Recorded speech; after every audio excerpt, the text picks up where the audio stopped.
Bienvenidos, bienvenidas. ¿Se oye bien? ¿Sí?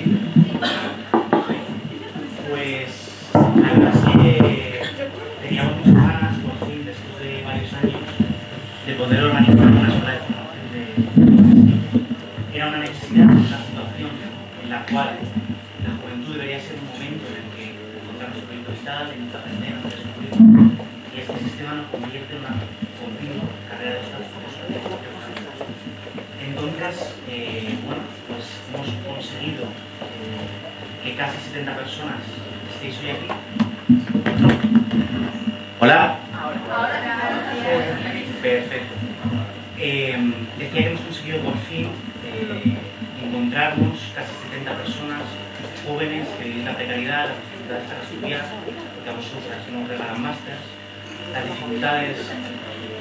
dificultades también de la precariedad creciente que vivimos nosotros y nosotras. Sigue habiendo aún hoy 2 millones menos de personas ocupadas que antes de la crisis. 1, 2. Vale. Si no cojo el otro micro no daba problemas. ¿Hola? ¿Sí? Venga. Vale.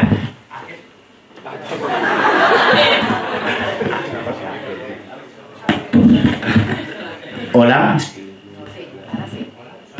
Vale. Haced como que no habéis oído nada. Bienvenidos y bienvenidas. Es un orgullo poder estar casi 70 personas aquí en una escuela de formación. Hacía ya muchos años que teníamos una escuela de formación y es necesario, decía, por las dificultades que vivimos las personas jóvenes. Hoy además estamos aquí personas muy jóvenes, personas que seguramente no habéis venido a escuelas anteriores, personas que os habéis afiliado, que os habéis organizado para poder defender vuestros derechos. Probablemente muchos y muchas de vosotras... Vale. ¿Se oye bien? Sí.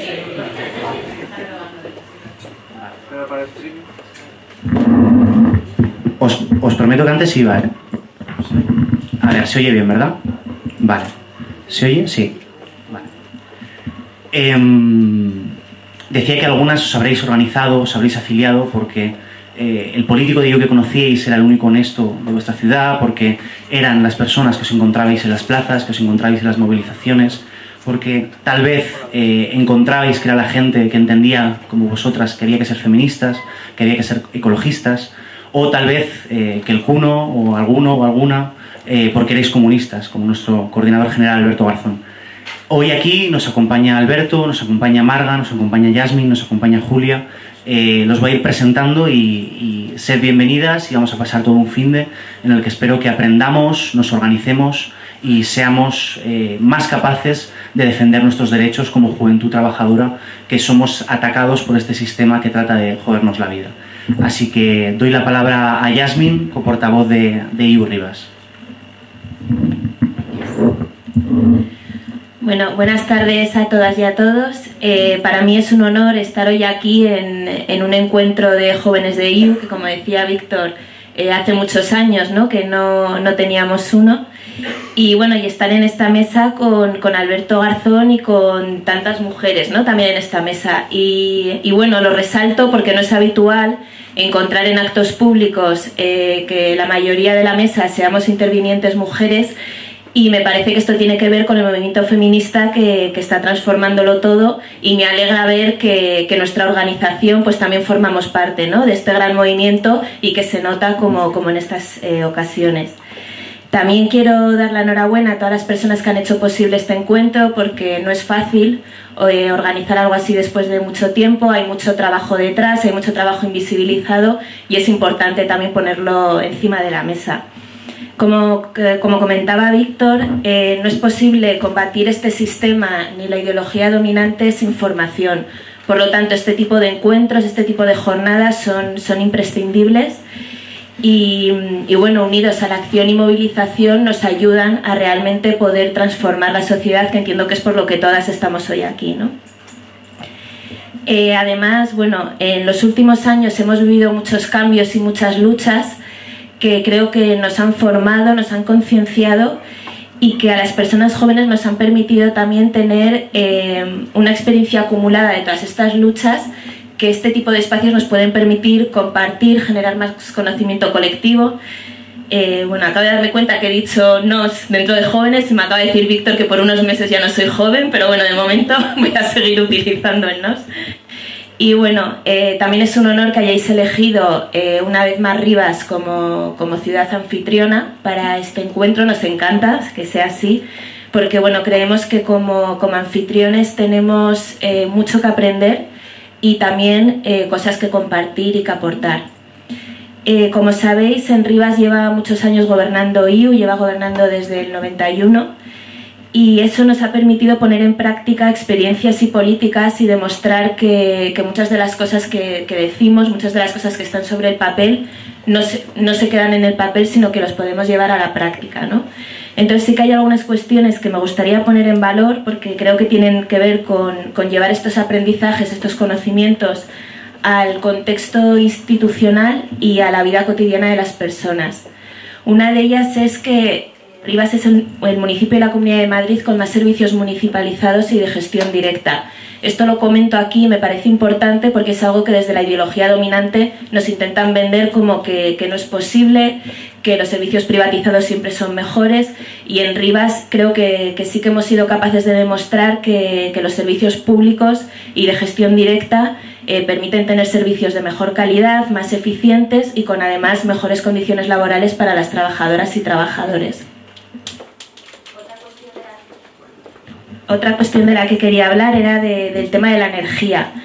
Me imagino que habréis oído cómo recientemente Rivas se ha convertido en el primer municipio de la Comunidad de Madrid y tercero en España en operar como consumidor directo en el mercado libre de la electricidad, eliminando intermediarios. Esto nos ha parecido un gran hito que hemos conseguido para avanzar a la soberanía energética, y que además puede permitir que otros municipios se sumen y que por fin pues plantemos cara, ¿no?, a todo el poder que tienen las grandes eléctricas, porque se está demostrando que aquellos municipios que nos estamos sumando a estas iniciativas, además de conseguir ahorros en la factura eléctrica, pues se consigue un mayor control de los gastos y una mayor planificación y autonomía de los propios ayuntamientos. Y por último, algo que me gustaría destacar también de Rivas, y aprovechando que es un encuentro de juventud, tiene que ver con las políticas activas de infancia y juventud que se llevan tiempo llevando a cabo en el municipio. Estas políticas permiten generar ciudadanía crítica y participativa desde el inicio de la vida, y esto es algo fundamental porque ayuda desde las primeras etapas de la vida a entender que somos personas activas en esta sociedad, con voz y con capacidad de transformación. Yo, que no viví mi infancia y mi adolescencia en Rivas, sino que vine más tarde, ya me hubiera gustado, ¿no?, que desde niña me hubieran dicho que tenía voz y que además era capaz de transformar las cosas. Entonces es algo que me parece importante. Y bueno, por último, sí que nos gustaría desde la organización invitaros a la fiesta republicana que vamos a tener el próximo sábado 14 de abril, que va a ser desde las 12 del mediodía para la gente que podáis venir, y va a durar todo el día hasta la Mani. Y bueno, va a ser un gran evento que no sé si lo habréis visto en redes, si no luego si indagáis un poco en las redes de IU Rivas lo veréis, que entre otras cosas tenemos la intención de proclamar la Tercera República. Entonces va a ser un gran evento, va a ser una gran celebración y estáis todas invitadísimas. Y ya solo, pues nada, agradecer vuestra presencia, que disfrutéis del encuentro y de la ciudad, y que nos tenéis a la organización local para lo que necesitéis. Fijaos si Rivas es un referente en muchos sentidos, también en políticas de juventud, que las que hayáis tenido el acierto de apuntaros al taller de ocio alternativo podréis escuchar a Ida Castillejo, que es concejala de IU en el gobierno de Rivas y lleva los temas de juventud. Decía Yasmin que esta escuela ha sido posible gracias a mucha gente, a gente de la coordinadora, a trabajadores y trabajadoras de Izquierda Unida, pero también fundamentalmente y sobre todo desde el impulso inicial a la Fundación Europa de los Ciudadanos. Entonces doy la palabra en la inauguración a su directora, Marga Ferrer.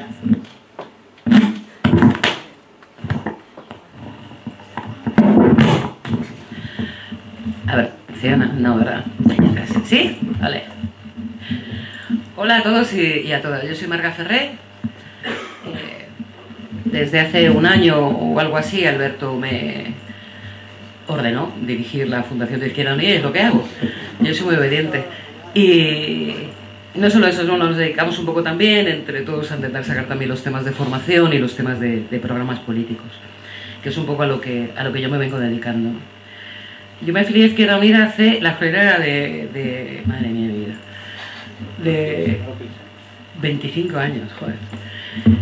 Tenía 24 años y lo primero que hicieron cuando yo me afilié es que me mandaron a la escuela de formación, de la que saqué fundamentalmente conocimiento y sobre todo muchos amigos, algunos de los cuales siguen siendo amigos míos a día de hoy, 25 años después. Os deseo lo mismo, haber aprendido la experiencia por lo menos que yo tuve en aquellas escuelas, que es algo que queremos repetir, ¿no? Porque fundamentalmente eso es un punto de encuentro y de debate entre gente joven que tiene la inquietud, la inteligencia y las ganas, ¿no?, de discutir de política. Yo creo que de eso es de lo que se trata, ¿no?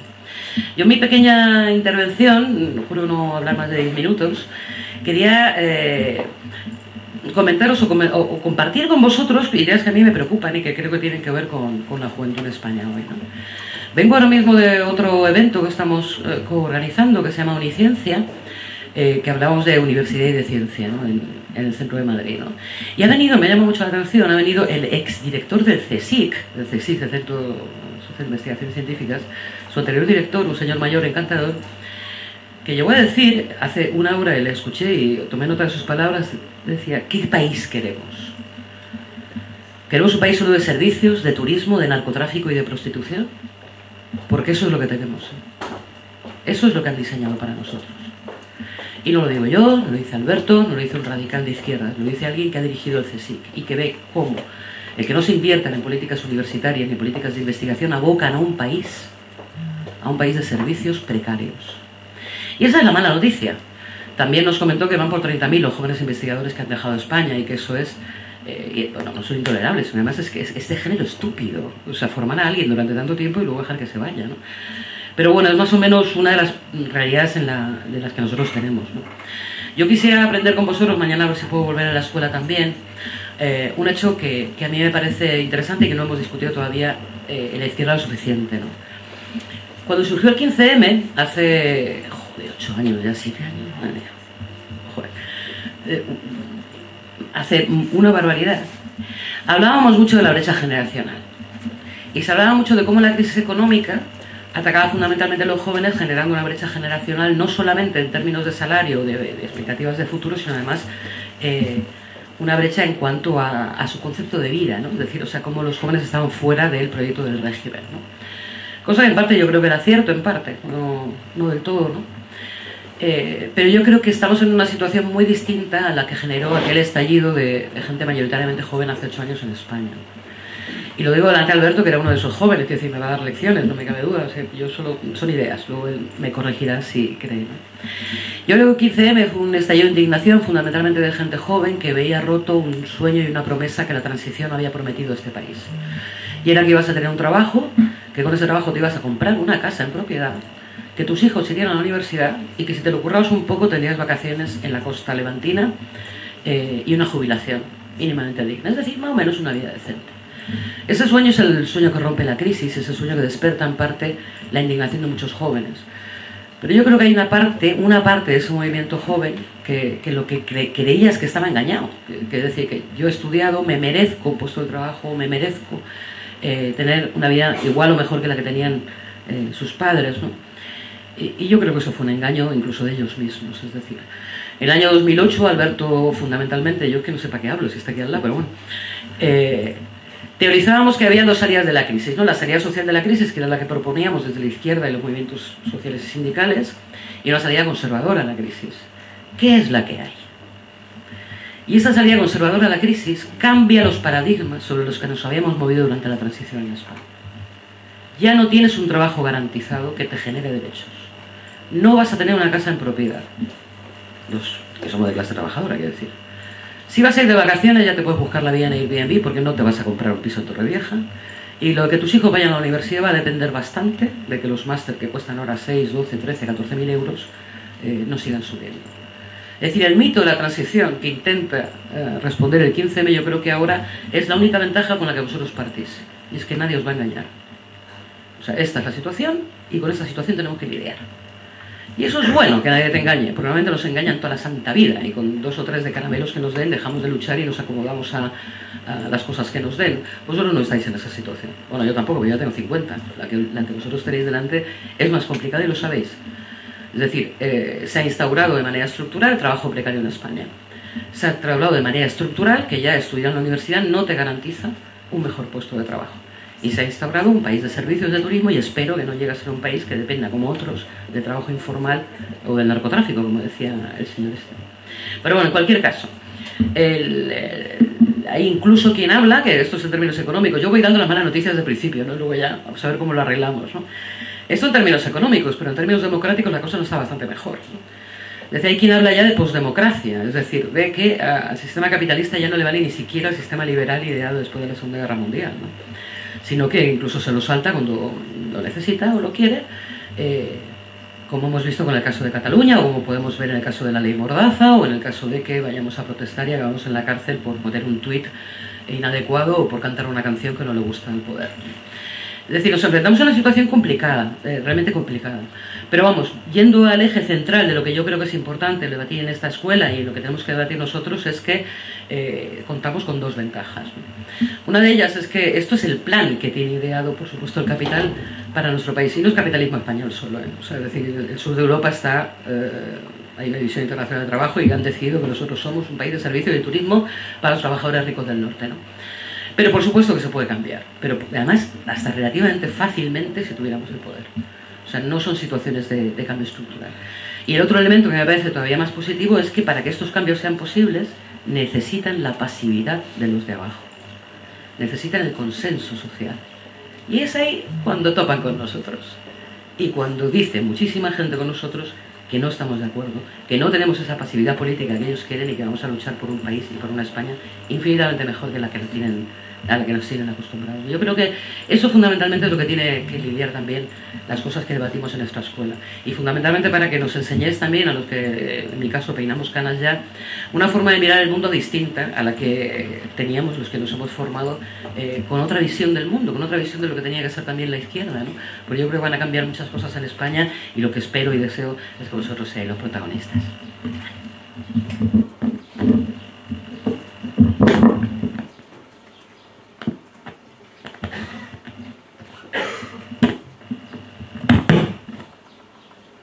No. Hola, sí, ahora sí, ¿no? Vamos a hablar en algunas de las mesas de luchas y de espacios de unidad y de confluencia. Fruto de luchas, precisamente, el Partido Comunista de España consiguió en la transición que la participación, la presencia de la juventud en la sociedad fuera un derecho constitucional, el artículo 48. Y fruto de esas luchas salieron también espacios de confluencia, espacios de unidad, como son los consejos de la juventud. Entonces es un placer presentaros uno de esos espacios en los que estamos, como el Consejo de la Juventud, donde además nos acompaña su presidenta, Julia Chica. Gracias por la presentación. ¿Se escucha? Sí. Vale, es que no me escucho. Gracias, Víctor, por las palabras de introducción. Gracias por invitar al Consejo a esta inauguración. Es una pena porque nos habían invitado a participar de toda la escuela, pero nuestras agendas políticas, como sabéis, son difíciles en unas circunstancias como estamos ahora. No sé si bueno, hoy va a hablar de los consejos, y os voy a hablar de los consejos, os voy a hablar de la participación. También os quería hablar sobre la situación de los jóvenes, que creo que más de una y de uno aquí creo que la tiene clara, ¿no? El tema del acceso a la educación superior, el tema de garantía juvenil, el empleo, el que seamos la mano de obra barata de todas las empresas, y ni siquiera barata porque ya es gratis y te tienes que tragar con eso. Pero bueno, para eso está el Consejo, ¿no? Es decir, el Consejo es ese espacio donde diferentes entidades, diferentes asociaciones, cada una de su madre y de su padre, con su ideología, con su forma de hacer las cosas, con su idiosincrasia, se reúnen y confluyen y trabajan. Y trabajan bajo la premisa del consenso y trabajan para sacar propuestas adelante, para que la juventud, ese colectivo que muchas veces ni se nos considera tal y se nos deja marginados dentro de las decisiones políticas de nuestra vida, tenga voz y tenga representación y tenga la capacidad de hacer acciones. Entonces, ahí es donde, bueno, hace tiempo ya chocamos con una ley, la ley Cora, en la que, bueno, nos extinguió, seguimos sobreviviendo y determinadas acciones que se han ido produciendo a lo largo de este tiempo pues nos está llevando a que nuevamente vamos a desaparecer, aunque obviamente seguimos luchando para seguir resistiendo. Pero bueno, en este caso al final no solo existe el Consejo de la Juventud de España, sino que existen también los consejos autonómicos, en donde si venís de todas partes de España tenéis que estar, porque trabajar por consenso es algo que hace la juventud, porque los mayores no se ponen de acuerdo ni siquiera para nada. O sea, es asombroso lo ridículo que llega a ser cuando nos estamos peleando por tonterías y no vamos al objetivo general y central. Y aquí es donde nosotros realmente vamos demostrando cosas, donde nosotros vamos avanzando en esa sociedad y vamos creándola y construyéndola, donde nosotras nos vamos uniendo como colectivo para pedir y hacer que finalmente consigamos lo que necesitamos. Estaba hablando de procesos, ahora mismo estamos en 2 comunidades autónomas, en Aragón, que vaya Dani, que lo tenemos de ayuda, y en Castilla-La Mancha. Os vuelvo a repetir, participad de estos espacios. Participad de estos espacios porque cada vez están teniendo más peso, porque cada vez los gobiernos autonómicos se dan cuenta que no tienen ningún tipo de relación con la juventud, que no saben qué hacer y cada vez llegan más a esos espacios a decir, oye, mira, ¿me puedes decir cómo puedo hacer esto? Y ahí es donde nosotras entramos y donde nosotras peleamos la mayoría de las políticas en materia de juventud que están a nivel autonómico, que es la competencia que está en las comunidades autónomas. Entonces, os pido encarecidamente que estéis allí, que participéis, que aportéis, porque sois una grandísima entidad que tiene que estar para alzar la voz y para decir lo que vosotras pensáis y vosotras creéis. Y luego no me voy a extender mucho más, porque de consejo seguro que Víctor también os habla bastante y os está detrás vuestra para que participéis. Acordaros que existen los grupos de trabajo en los que nos hemos apuntado muchas y muchos y tenemos que estar. Tenemos muchos servicios que son útiles tenerlos, como puede ser la bolsa de formación, en donde tenemos unos grandísimos formadores y muchos temas que quizás consideramos que no nos puede llegar a interesar. Son muy útiles y son muy buenos para cambiar el chip de nuestro núcleo cerrado, que siempre nos consideramos que es el mejor, que sí y no, siempre es así. Me hace mucha ilusión, como decía Yasmín, que estuviésemos 3 mujeres aquí en la mesa hablando, además 3 mujeres súper empoderadas, y me hacía mucha ilusión, y se lo he preguntado a Víctor, porque no me acordaba del nombre del taller, que tengáis un taller de feminismo. La participación en la mayoría de los espacios está ocupado por los hombres, y eso es así. Sobre todo es que ni siquiera potenciamos a las mujeres, porque consideramos que aportan, que están, que trabajan, que son fantásticas, que son tías súper válidas, pero ¿y por qué no las llevamos a los sitios a hablar? ¿Por qué no están? Entonces, creo que es un problema que tiene todas las entidades, es un problema que vemos constantemente en el Consejo de la Juventud de España, donde el 80% de los que vienen a la mayoría de los grupos de trabajo o asambleas son hombres, y creo que es muy bueno que cada vez más se forme a las entidades en materia de feminismo, en materia de empoderar a la mujer y dejarle su espacio, porque el que tiene se merece y le corresponde. Así que estar en una escuela, las escuelas son fantásticas, de hecho son el típico espacio donde se va haciendo alianzas, donde se va trabajando y donde vas construyendo tu propia idiosincrasia dentro de tu propia entidad, donde al final creas proyectos con otras comunidades autónomas o con otras personas para llevarlos a cabo, y donde te lleva esa formación que siempre es necesaria y siempre es buena, porque la juventud no deja de avanzar, de andar y de tirar para adelante. Así que muchísimas gracias por invitarnos, nos tenéis para lo que queráis, y que nada, que disfrutéis del encuentro y que os sea productivo. Bueno, Alberto no necesita mucha presentación, de hecho, nada más entrar, y sobre todo si habéis ido al baño de chicas habéis visto un cartel con su cara, entonces no me extenderé mucho, simplemente señalar su juventud también. Fue además el diputado más joven de una legislatura y también una persona que sabe de escuelas de formación, que ha dado muchas charlas de economía marxista y que sabe de la importancia de estos espacios. Así que, como decía al inicio, hay muchas razones para estar en una escuela como hoy, muchas razones para estar en Izquierda Unida, y que el cuno era comunista como Alberto, así que con él os dejo.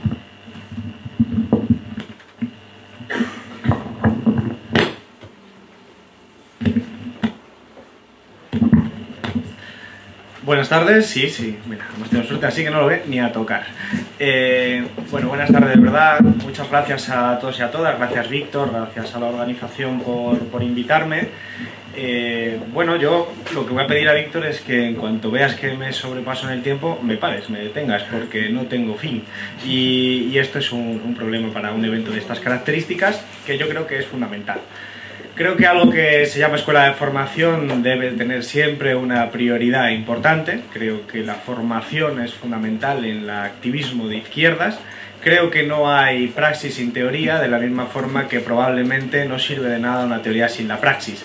Es decir, creo que cuando hablamos de transformar el mundo, debemos ser conscientes de a qué mundo nos referimos y de cómo interpretarlo. Cuestión que no es nada sencilla y para las que hay enormes polémicas y enormes discusiones, tanto académicas como de otra naturaleza, pero que requieren, yo creo, pues un trabajo y un esfuerzo y un estudio. En definitiva, creo que una militante de izquierdas pues tiene que hincar los codos, tiene que estudiar, no al estilo Cifuentes, por supuesto, pero tiene que dedicar tiempo a una tarea que no siempre es satisfactoria en el corto plazo, sino que puede llegar a ser muy ingrata, pero que creo que es fundamental. Sobre todo porque la transformación del mundo, y cuando digo mundo podéis incorporar cualquier otro sujeto, puede ser el país, puede ser el municipio, puede ser nuestro propio barrio, requiere, como decía antes, conocer bien cuál es el tablero de juego, y para eso creo que es necesario no caer en errores que podríamos considerar como definición el voluntarismo. Creo que la realidad social no se cambia simplemente por querer cambiarla, sino que hay una serie de límites que enfrentamos y que tenemos que conocer.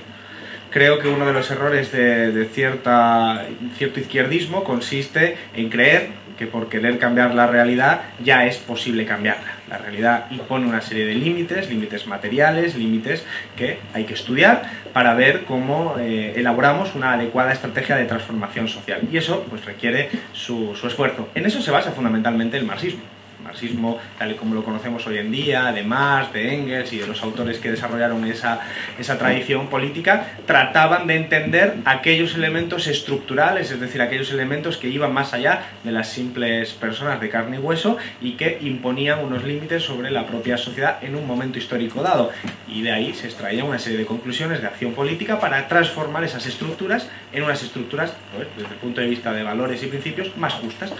De ahí la estructura pues, se llamaría capitalismo, hay que conocer el capitalismo, y de hecho Marx, aunque es famoso por el manifiesto comunista, el libro más trabajado que tuvo se llama El Capital, porque estudia el capitalismo, no el comunismo. Un libro, por cierto, enormemente difícil, es decir, yo sé que hay mucha gente, hay una tradición en la izquierda de decir, yo sí me he leído El Capital, y la mayoría miente como un bellaco, porque El Capital, bueno, pues no es un libro de autobús, no es un libro que uno se lo vaya leyendo en el autobús, es un libro que hay que estudiar, y además es un libro muy complicado, que en algunos puntos es también contradictorio y que no es, desde luego, una Biblia. Pero no es que vayamos a hablar de eso ahora, lo que sí es relevante es que ese tipo de personas, como Marx, Engels y otros muchos autores, que se les puede llamar, si se quiere, intelectuales, pero no desde un punto de vista tecnocrático, es decir, no como personas que están por encima del resto de comunes, sino que sencillamente son personas que, además de su otro tipo de actividades, se han dedicado a estudiar el mundo. Pues bien, ellos tenían muy claro la necesidad de formarse. Y formarse, a efectos de lo que, por ejemplo, podemos estar hoy aquí, tiene varias formas de entenderlo. Hay un tipo de formación práctica, muy útil para esta organización, que es la que consiste, por ejemplo, en que aprendamos a organizar una manifestación, que aprendamos a distribuir determinados panfletos, que aprendamos a hablar. la oratoria, que aprendamos, bueno, a través de bien cursos, bien lineamientos, bien práctica. Son habilidades que vamos a ir cogiendo gracias a ese tipo de formación. Pero hay otra formación que es la formación teórica. Y esa es la que yo creo que hay que reivindicar también, porque como es la más costosa, es la que desgraciadamente muchas veces olvidamos. Bien, dicho lo cual, yo creo que como diagnóstico de lo que está sucediendo ahora, porque eso sí, a pesar de mi edad, yo no voy a hablar de la juventud, porque estáis aquí y por lo tanto yo creo que sois vosotros los que mejor conocéis y vosotras los que mejor conocéis realmente la situación de la juventud, y este es el primer input con el que se construye todo lo demás, vuestras vivencias personales, las que hayáis tenido en el ámbito de la universidad, del colegio, del instituto, de un trabajo, de lo que fuera. Todo eso es lo que más o menos nos sirve para empezar a pensar la sociedad. Lo que sí quisiera hacer es, en muy breve espacio de tiempo, dar una serie de líneas gruesas sobre cómo veo yo el momento político actual en su conjunto y cómo eso debe transformarse.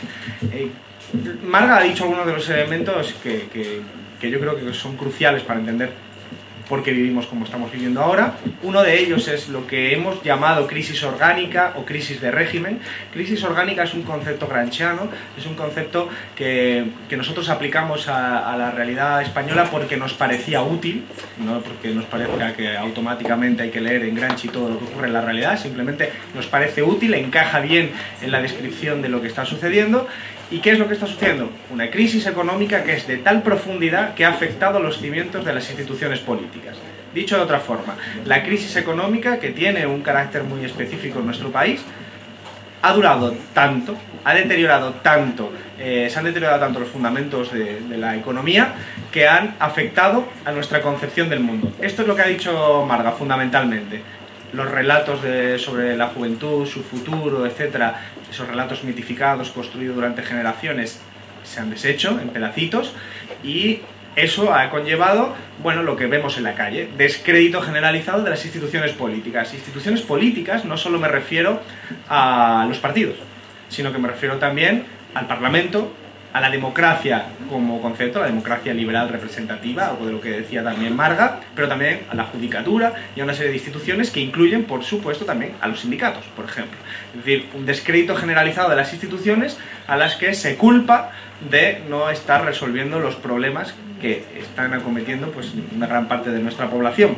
Todavía hoy hay una tasa de desempleo de más del 16% y que hay unas condiciones laborales que no hace falta abundar en datos, pero reflejan una precariedad absoluta. Bien, esto es lo que explica más o menos el tablero de juego, digamos, económico. Esto es casi lo más sencillo de interpretar y de darnos cuenta, porque normalmente la economía rige y dirige la mayoría de los debates políticos actuales, la mayoría de ellos, determinadas interpretaciones o lo que fuera. Desde mi punto de vista, España y el modelo de crecimiento español era insostenible durante los tiempos de la burbuja, pero sobre todo lo que es insostenible es un modelo social como el español, insertado en una estructura como es la Unión Europea, en la que, y en una economía mundo como la capitalista, en la que todos los actores económicos compiten contra todos, y eso ejerce una presión a la baja sobre los salarios y sobre conquistas sociales que podemos considerar parte del salario, como es la educación pública, la sanidad pública, las pensiones públicas, que para el capital se convierten en obstáculos que hay que derribar sea como sea. Y para el capital aquí no me refiero a una conspiración de tres señores, que normalmente son señores, que se reúnen en un restaurante, sino a la propia lógica por la que funciona el capital. Y esto es algo muy básico, que es entender que solo se invierte en aquello que da beneficio. En aquello que no da beneficio nadie invierte. Yo invierto 1.000 euros como capitalista si después a la vuelta tengo más de 1.001 euros. Si me dicen que después voy a tener 900 euros, yo los 1.000 euros no lo invierto.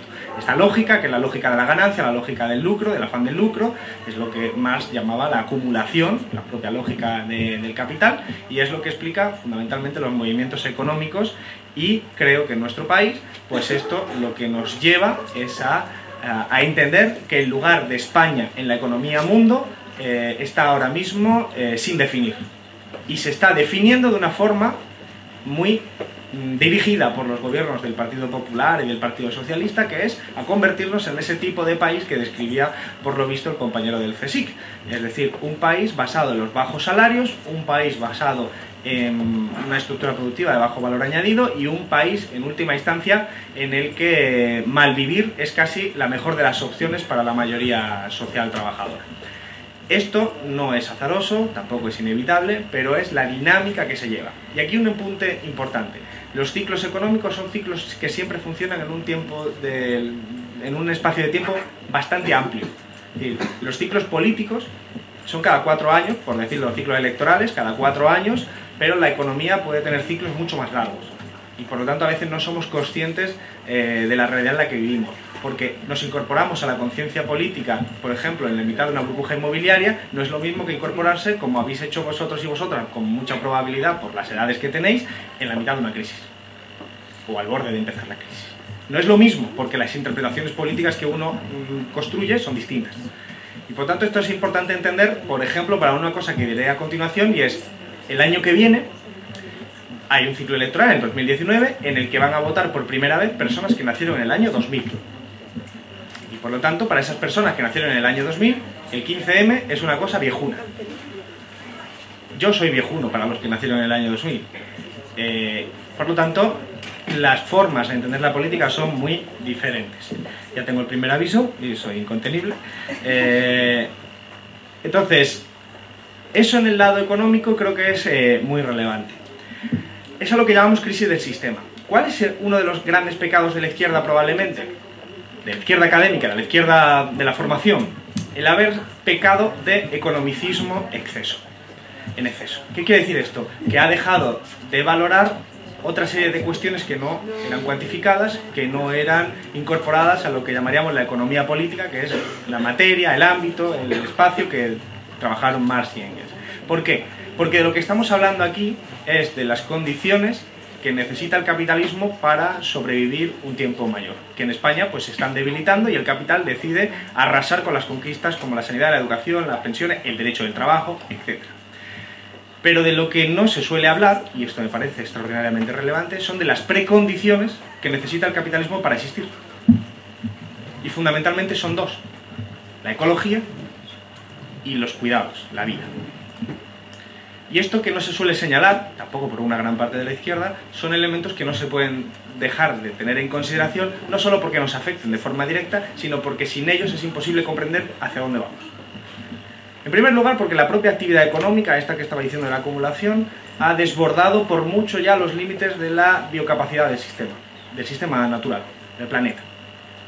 No solo se trata del cambio climático, sino se trata de la pérdida de biodiversidad, se trata del agotamiento de muchas especies y de cómo eso altera los diferentes ecosistemas. Se trata de algo tan básico como que el planeta es finito y frágil y los stocks de materiales son también finitos, y por lo tanto esta idea, por ejemplo, la traigo a colación, una idea muy cotidiana de construir casas y construir casas, está desvinculada del material con el que se construyen, que es también finito, los materiales, y de la incomprensión de la segunda ley de la termodinámica, que en última instancia es un limitante claro en términos de materiales para la producción. Dicho de otra manera, el capitalismo puede crecer y crecer continuamente, ignorando que el planeta tiene unos límites que tarde o temprano te los va a imponer y que va a hacer que el capitalismo quiebre definitivamente, solo que de una manera brusca y evidentemente con consecuencias políticas que dependerán de la acción colectiva.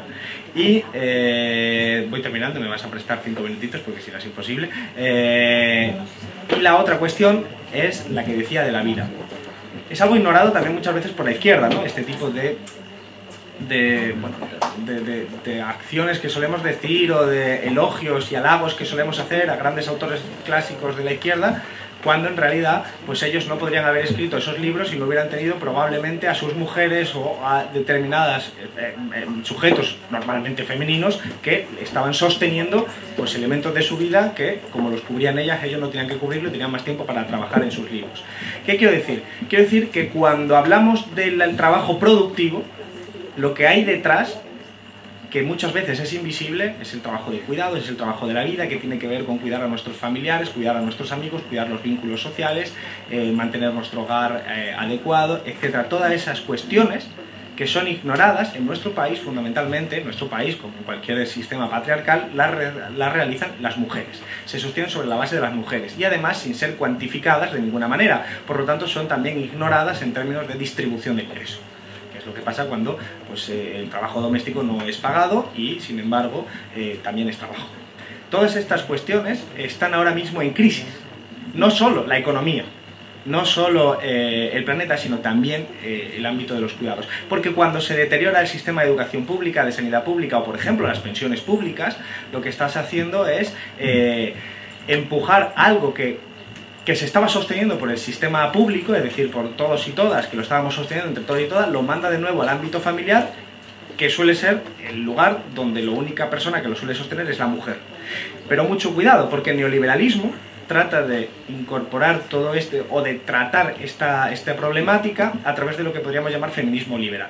Y el feminismo liberal es hablar solo de la brecha salarial y permitir que las familias más adineradas externalicen los cuidados. De tal manera que las familias más acomodadas pueden externalizar los cuidados que recaerán sobre una mujer normalmente racializada y pobre, que a su vez, como está trabajando en la casa de los ricos, su trabajo de cuidados en su propio hogar y su propia familia la tiene que realizar ella. Y esto, evidentemente, es algo que no se sitúa por el feminismo, digamos, liberal. Sin embargo, la potencia que tiene un movimiento feminista como el que está ahora mismo irrumpiendo de una forma clarísima en nuestro país, no es solo el de poner la brecha salarial ahí, sino en poner la vida por encima de todo. Y decir, la vida no solo requiere un ingreso monetario, sino requiere otra serie de cuestiones que no necesariamente son cuantificadas y que han de satisfacerse con un tipo de sociedad distinto, porque con el tipo de sociedad actual es insostenible. Es insostenible porque directamente pues, no hay forma de lograr que las familias puedan llegar no solo a fin de mes, sino sencillamente a fin de semana en esas condiciones, y especialmente las doblemente explotadas. Creo que, por resumir lo que estoy planteando, lo digo todo esto porque dentro de los jóvenes y las jóvenes, hablábamos en la intervención de Marga sobre cómo vemos el futuro. Este trazo grueso que ha hecho de la crisis económica, política, ecológica y feminista, es importante tener presente que hay una cierta tendencia a querer cerrar los ojos. La mayoría de la gente que dice que está preocupada por el cambio climático, normalmente está preocupada por el cambio climático para poder volver a vivir como se vivía hasta entonces. Y eso no es posible. O sea, lo que tenemos que aceptar es que no se puede vivir como se vivía hasta ahora. No es sostenible.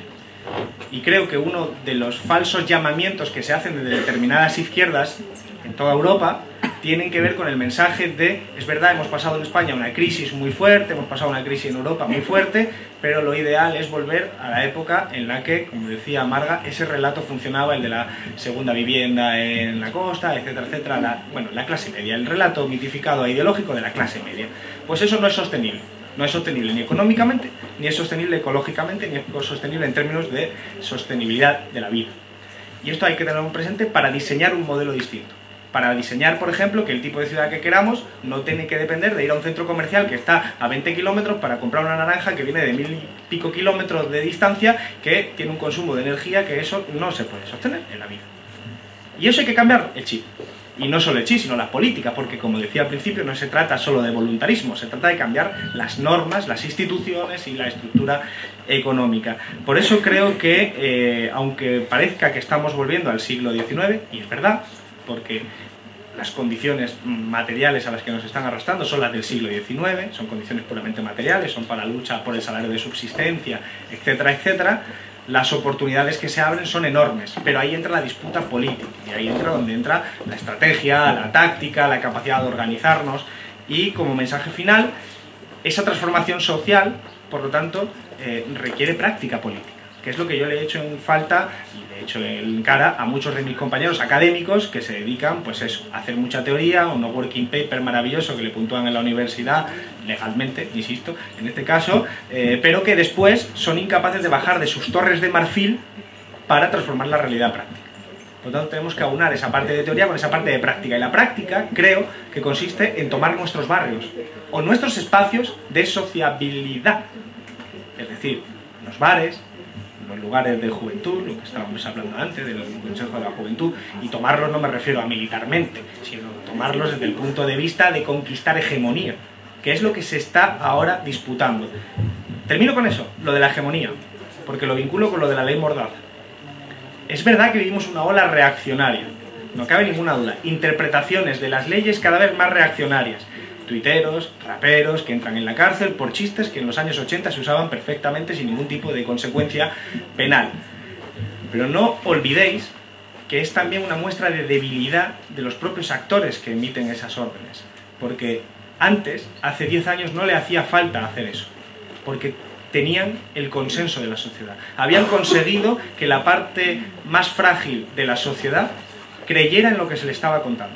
Creyera que aunque tuvieras una vivienda a 40 años de hipoteca, unos salarios de miseria y todo eso, que al final ibas a vivir mejor que vuestros padres. Y eso te narcotizaba. Y no le hacía falta nada más, no le hacía falta una ley Mordaza. Apenas había manifestaciones en el año 2006 y en el 2005, especialmente por parte de los jóvenes. Había manifestaciones muy ubicadas en algunos conflictos laborales, etc. Pero en general no había unas grandes movilizaciones como ahora. No les hacía falta, por lo tanto, al sistema reprimir, utilizar la coerción, porque ya usaba el consenso. Pero lo que se ha roto ha sido esa capacidad, la capacidad de determinados poderes económicos y políticos de generar consenso. Y solo les queda la coerción, solo les queda la violencia, bien física o bien administrativa o bien penal, que es la que están empleando en este momento. Por eso digo que la batalla está abierta, y la batalla está abierta y solo se puede vencer, a mi modo de entender, a mi humilde modo de entender, a través de la organización. La organización es el único mecanismo que permite transformar la realidad siempre y cuando tengas un plan. Porque a mí lo de organizarnos para no tener plan no me va, yo no me gusta perder el tiempo, a mí me gusta tener un plan, soy una persona muy racional que dice, ¿cuál es tu plan? En mi caso se llama socialismo, vale, parece un plan un poquito lejano, vamos a ver cómo somos capaces de construir las bases para el socialismo. Y por lo tanto, personas de izquierdas, personas con una idea socialista, comunista, siempre tenemos un horizonte, un objetivo y tenemos unas determinadas acciones que son solo posibles de llevar a cabo si uno conoce el terreno de juego en el que juega, las reglas y saber cómo pues se va uno maniobrando. Y en ese momento nos encontramos. ¿En qué tipo de país vamos a tener los próximos 30 años? Esa es la batalla política. Si lo va a definir Rajoy y Rivera, o lo vamos a definir una serie de actores distintos con unos principios y criterios diferentes, en marco de una crisis no resuelta, económica, ecológica, feminista, es decir, de los cuidados, de la vida, que la derecha no sabe dar respuesta más allá de repetir que tenemos que volver al siglo XIX. Pero ni el siglo XIX sería compatible hoy con la sobrepasada biocapacidad del planeta, por ejemplo, para que entendamos que yo sí que sería enormemente optimista siempre y cuando trabajemos conjuntamente. Gracias y perdón por el tiempo, Víctor, que me estabas mirando ya con toda la razón, además con...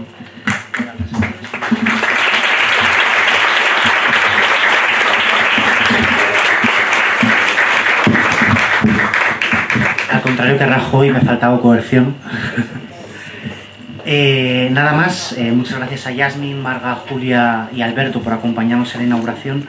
Precisamente como decía Alberto, vamos a enfocarnos como red de activistas en la que nos hemos constituido en cuestiones de aprendizaje teórico pero también muy práctico. Por eso, y porque es una oportunidad poder repensar, como hemos hecho con la red de activistas de la organización, vamos a empezar a tratar de empezar sin algunos vicios, sin actitudes erróneas teóricas que mencionaba Alberto, erradicando vicios machistas, como decía Julia o Yasmin, y por eso vamos a tener justo ahora a continuación un taller que se denomina Activismo y Relaciones Sanas, que espero que os guste porque va a contar con dos ponentes espectaculares como Amanda y Clara. Después del taller cenaremos, que también está bien, ¿no? Hay que tomar los bares, ha dicho el coordinador general. Y por último, por la noche, para aquellos y aquellas que no os atreváis con el capital todavía, vamos a hacer una gincana marxista que también espero que os guste. Así que nada más, muchas gracias a todas por venir.